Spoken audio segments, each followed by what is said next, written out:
त्रिरत्न शरणम यस Buddhist society Nepal YouTube च्यानलमा आबद्ध हुनुभएको सम्पूर्ण श्रद्धालु भक्तजनहरूमा हार्दिक स्वागत तथा न्यानो अभिवादन टक्राउन चाहन्छु।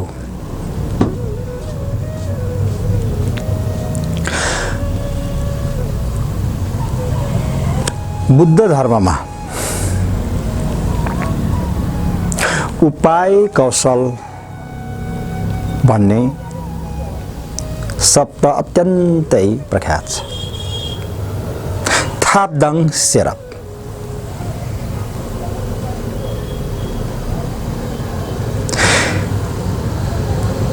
उपाय कौशल कई कारणले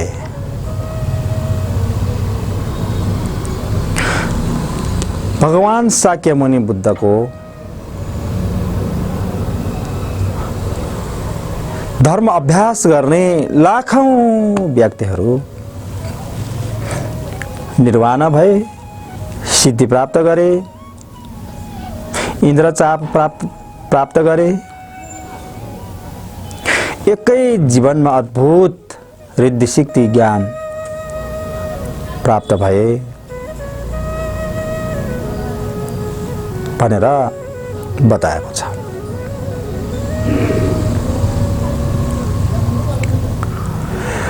उपाय कौशल्यले गर्दा यो छोटो जीवनमा बुद्धत्व प्राप्त गर्नको निम्ति आवश्यक अथाह ज्ञानहरू छन्। ज्ञान सम्भार पुण्य सम्भारका कुराहरू छन्। त्यो यो एउटै मात्र जीवनले प्राप्त गर्न सम्भव छैन। लाखौं जीवनले पनि त्यो ज्ञान प्राप्त गर्न सम्भव छैन भनिन्छ। शाक्यमुनिको तुलना गर्दा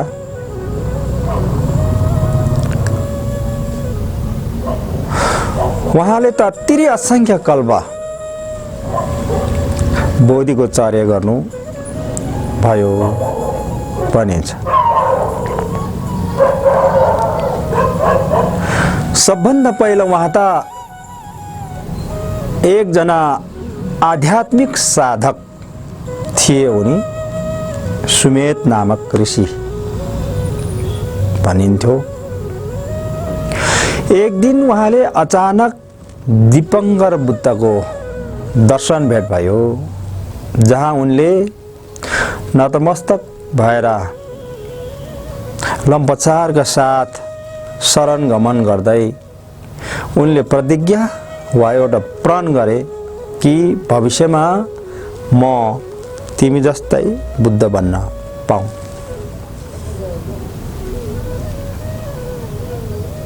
र सर्व प्राणीहरूको कल्याण गर्न पाऊँ। मुक्तिमा पुर्याउन पाऊँ। उनले त्यतिखेर धेरै ठुलो संकल्प लिएका थिए, जसलाई बोधिचित्त भनिन्छ।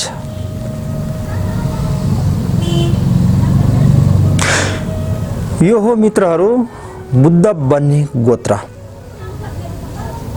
तपाई बुद्ध बन्ने हो कि अरू केही स्वर्गमा आराम गर्नको निम्ति कुनै शक्तिशाली देवी देवता बन्ने वा ब्रह्मलोकतिर गएर तपाई ब्रह्म बन्ने, त्यो तपाईको हातमा छ, तपाईको दृष्टिकोणमा छ।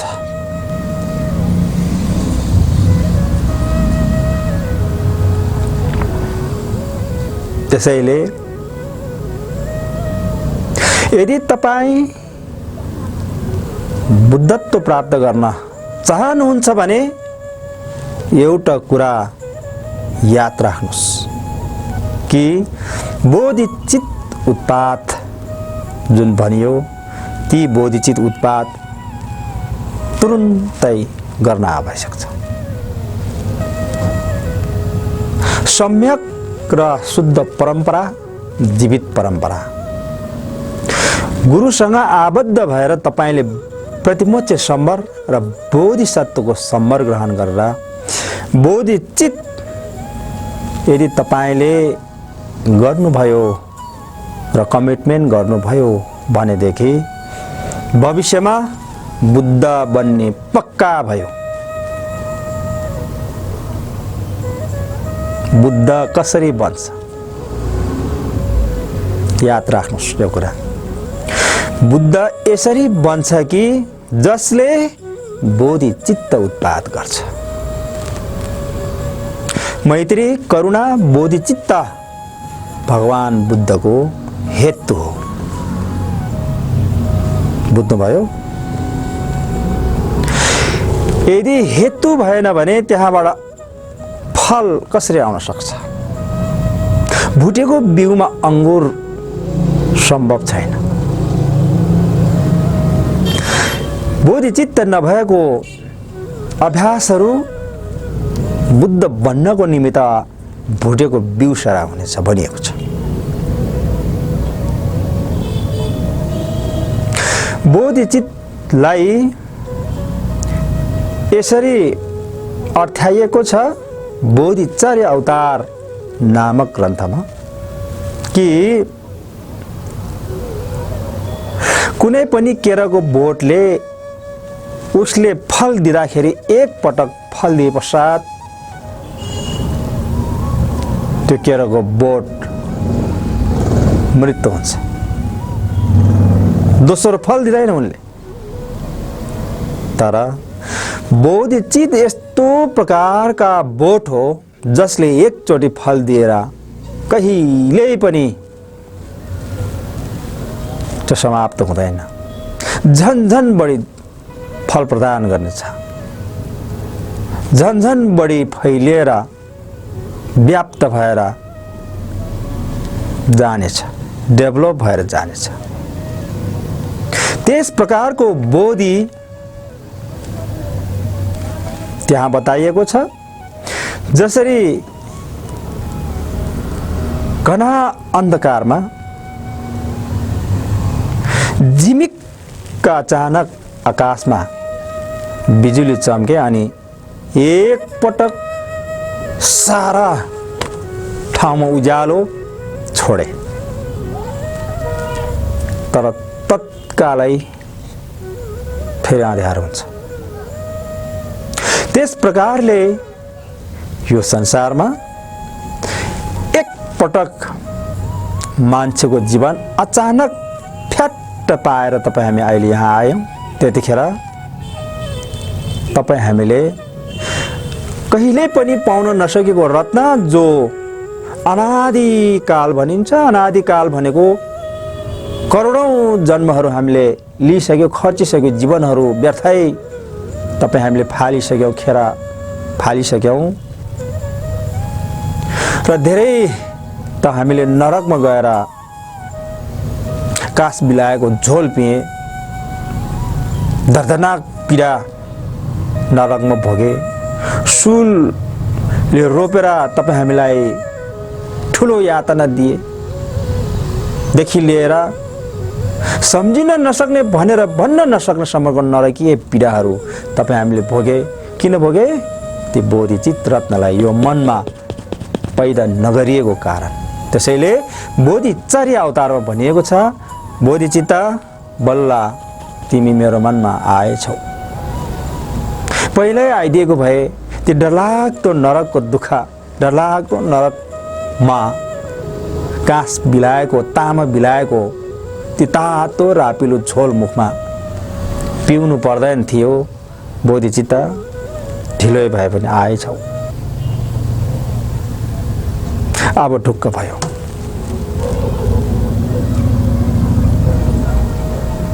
बोधिचित्त जो व्यक्तिमा पैदा हुन्छ त्यो व्यक्तिको भविष्य सदा सर्वदा उज्जवल हुनेछ, त्यसको अन्धकार समाप्त हुनेछ।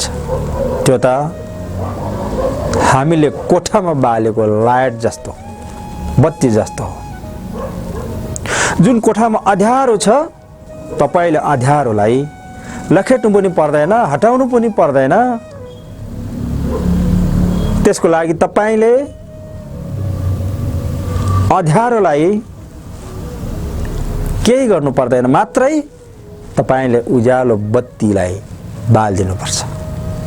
त्यो हो बोधिचित्त। उज्यालो दपक्क बल्यो भने त्यो अँध्यारो कहाँ गयो त? भागेको हो त? होइन, होइन। उज्यालो बलेपछि त्यो अँध्यारो त्यही समाप्त हुनेछ। बोधिचित्तलाई यो मनमा ग्रहण गर्ने बित्तिकै तपाईको लागि दुर्दशा र यो मनोदशा र सबै यो संसारको दुर्गतिको दुःखहरू विनष्ट हुनेछ। त्यो विनष्ट गर्ने मूल तत्त्वलाई बुझ्नुपर्छ। त्यो मूल तत्त्व हो बोधिचित्त। त्यो बोधिचित्त त सिक्नु पर्नेछ। जस्तो सुकै हालतमा पनि बोधिचित्तलाई हामीले पैदा गर्नुपर्ने हुन्छ। यो हो भगवान बुद्धको मूल शिक्षाको अत्यन्तै फरक पद्धति र शिक्षा, जसले शान्ति र निर्वाणमा पुर्याएर छाड्नेछ। त्यो पनि शीघ्र उपाय कौशल्य भएको कारणले बैलगाडा र कन्काई जहाज जति नै फरक छ भनिएको छ। यो कन्काई जहाज यति तीव्र वेगमा हुन्छ, त्यो वायु पंखी भन्दा पनि छिटो हुन्छ। तपाई एउटा बैलगाडामा चढ्यो भने तपाई जति दूरीमा पुग्नुहुन्छ घण्टामा, त्यसको करोडौं दूरी कन्काई जहाजले पार गर्दछ। हो, यस प्रकारको धर्म शिक्षा पद्धतिलाई बोधिको चर्य भनिन्छ र पारमिता पनि भनिन्छ। पारमिता तयथा गते गते पारा गते पर संगते बोधिम स्वाहा। धेरै टाढा, धेरै पारी, ठुलै समुद्रको पारी पार गर्नु भएको कारणले नै पारमित भनिएको हो। धेरै टाढा। त्यस प्रकारले उहाँको यो बोधिको चर्यलाई तपाई हामीले यो जीवनमा अपनायो भने बल्ल सम्बुद्धत्वमा हामी पुग्नेछौँ। यसमा पुग्नको निम्ति सबभन्दा मुख्य कुरा परम्परा निष्ठा वा जीवित गुरु पाउन अत्यन्त आवश्यक छ। पहिलो कुरो, जसले परम्परादेखि नै निरन्तर आइरहेको इनर्जी, जसलाई झिल्लाप अधिष्ठान पनि भनिन्छ, ब्लेसिङ हो, ती कुरालाई प्राप्त गरेको भाग होस्। उहाँलाई भेट्यो भने यो जीवन तपाईको प्राप्त भयो, यो जीवन सफल भयो। बल्ल बोधिसत्वको जीवन सुरु हुन्छ।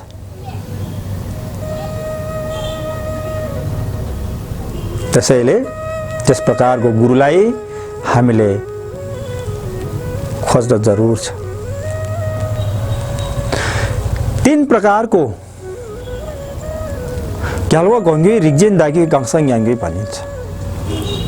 बुद्ध वचन अभिप्राय परम्परा, विद्याधर परम्परा र सुर्ति परम्परा, यो 3 परम्परा जुन भगवान बुद्धदेखि नै निरन्तर आइरहेको भनिन्छ। भगवान बुद्धले बताएकै हुनु पर्यो त्यो विषय। सिद्धले भावना गरेकै हुनु पर्यो।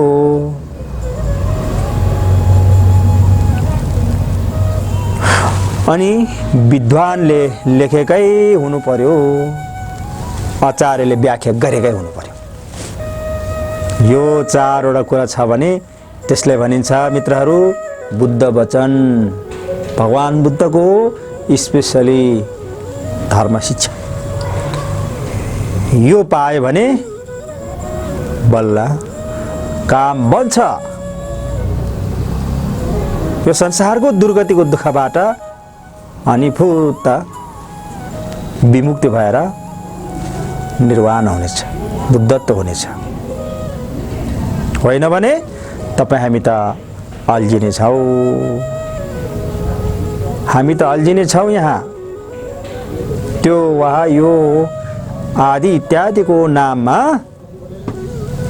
मेरा या तेरा, राम्रो वा नराम्रो, सज्जन वा दुर्जन, उच्च वा नीचा, धनी वा गरिब, जातीय क्षेत्रीय लैङ्गिक विविध प्रकारको विभेदले गर्दा यो संसारको व्यवहार, संसारको डिजायर मा तपाईँ हामी नराम्ररी अल्झिएको हुन्छ, जसलाई प्रपञ्च भनिन्छ। त्यो प्रपञ्चमा बाँधिएर अल्झिएकोले गर्दाखेरि हामी उम्किन सकिन्न, उम्किन भ्याउँदैन। कति बित्नुभयो पिता पुर्खा, हामी त झन् कति जन्मिँदै मर्दै ती पीडा हामीले भोगिसके, तर अहिलेसम्म थाहा भएन त्यसको रहस्य। अब तपाईँ हामीले थाहा पाउन जरुर छ। त्यो हो तपाईँ हामी सबैले खोजेको मेन विषय, जसलाई इन्लाइटमेन्ट ज्ञान भनिन्छ। त्यो इन्लाइटमेन्ट ज्ञानको निम्ति सङ्घर्ष गर्न जरुर छ। अनि मात्रै के हुन्छ, त्यो ज्ञान तपाईँ हामीले प्राप्त गर्न सकिन्छ।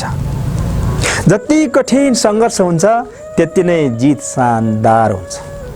भनिएको छ नि महान व्यक्तिहरूले, जति कठिन सङ्घर्ष हुन्छ त्यति नै जित शानदार हुन्छ। त्यसैले भगवानले निकै ठुलो कठिन सङ्घर्ष र चुनौतीको सामना गरेर यस प्रकारको ज्ञान बोध गर्नुभयो, जो आज तपाईँ हाम्रो हातमा उपलब्ध छ। मित्रहरू, हातमा उपलब्ध छ। यो अमूल्य ज्ञानलाई, रत्नलाई तपाईँ हामीले सदुपयोग गरौँ, आफ्नो व्यवहारमा लागू गरौँ र दुईवटा कुरामा, एउटा मनमा, अर्को तनमा। मानसिक मनमा कसरी शान्ति बनाउने, कसरी आराम ल्याउने, कसरी सुख ल्याउने, कसरी खुसी ल्याउने, यसको बारेमा पूर्ण रूपमा तालिम दिएको हुन्छ कि मनको अन्तिम अवस्था, सूक्ष्म अल्टिमेट अवस्थासम्म बोध गर्नकै निम्ति सबभन्दा बढी जोड गरिएको हुन्छ, जसले बाह्यको यी तन, बाह्यको यी वचन अटोमेटिकली शान्त भइजान्छ। यो जीवन जिउने पद्धति, यो जीवन सफलता चुम्ने पद्धति। हामी प्रत्येक व्यक्ति के चाहन्छौँ? शान्ति चाहन्छौँ, सुख चाहन्छौँ, आनन्द चाहन्छौँ, इन्लाइटमेन्ट चाहन्छौँ, सिद्धि चाहन्छौँ, होइन र? हो, त्यो प्राप्त गर्नको निम्ति भगवानको शिक्षा काफी छ। उहाँको शिक्षा पद्धति र परम्परा प्राप्त भयो भने यो ज्ञान प्राप्त हुन्छ, होइन भने हामीले एउटा किताब मात्रै पढेर साँच्चै तपाईले यसको इनर्जी भन्छ विज्ञानको भाषामा, हाम्रो धर्मको भाषामा झिल्लाप अधिष्ठान भन्छ र नेपाली भाषामा अधिष्ठान अथवा ब्लेसिङ, त्यो प्राप्त गर्न सकिन्छ। भगवान बुद्ध प्रति श्रद्धा राख्ने बित्तिकै तपाईले सबभन्दा नम्बर 1 मा ब्लेसिङ प्राप्त गर्न सुरु हुनेछ। किनकि श्रद्धा भनेको चाहिँ मुद्रा जस्तो हो भनिएको छ। भगवान बुद्धको ब्लेसिङ त यत्र तत्र सर्वत्र यहाँ सर्वस्तै छ। आकाशबाट पानी त व्यापक वर्षिन्छ, तर ठुलो सानो भाँडो कस्तो थापेको छ, धेरै अट्ने थोरै अट्ने त त्यो भाँडोमा भर पर्ने कुरा हो।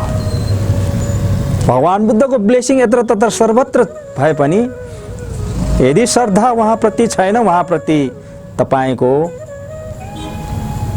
श्रद्धा र विश्वास छैन भने त्यो ब्लेसिङ अथवा मुद्रा, ब्लेसिङको मुद्रा भनिन्छ हाम्रो लामा भाषामा च्याक्यु भन्छ। च्याक्यु थुजे च्याक्यु, करुणाको अङ्कुश तपाईको मुद्रा चाहिँ श्रद्धा हो। त्यहाँ अल्झ्यो भने तपाईँ भुत माथि निक्लिहाल्नुहुन्छ। त्यसैले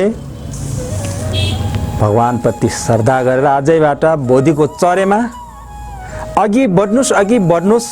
जबसम्म बुद्धत्व प्राप्त हुन सक्दैनौ तबसम्म आरोह अवरोहहरू सबै प्रति सामना गर्दै अघि बढ्नुस्।